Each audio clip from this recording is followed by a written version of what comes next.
नमस्कार। देखु आज आम स्वामी शिवानंद विषय आज कथा हवा।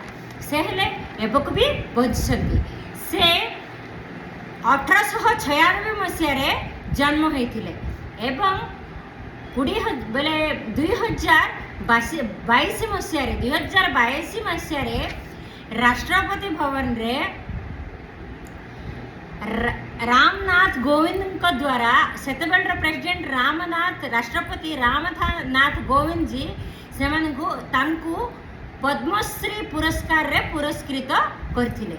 से 3टी सेंचुरी 1800 1900 एबे पर्यंत से बंचछंती हेले 2022 रे बोले एबे केते हलानी 25 हे गलानी पहले तांको बयस एबे केते जानिछो 100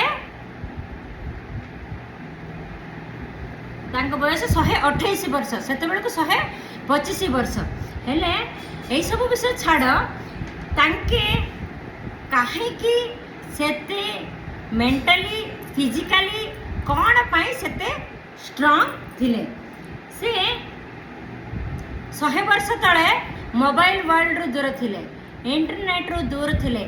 से खाइबा खादी होची बहुत सिंपल खादी।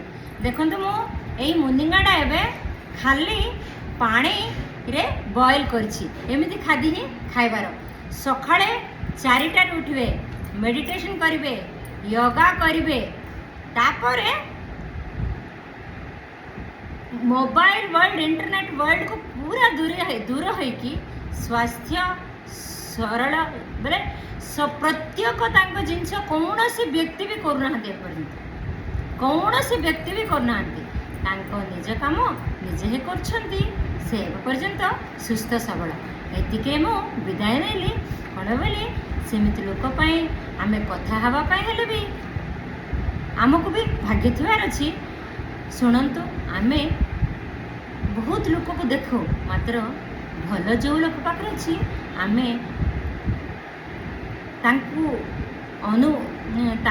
अनुसर मार्ग जीवाटा भूल ना।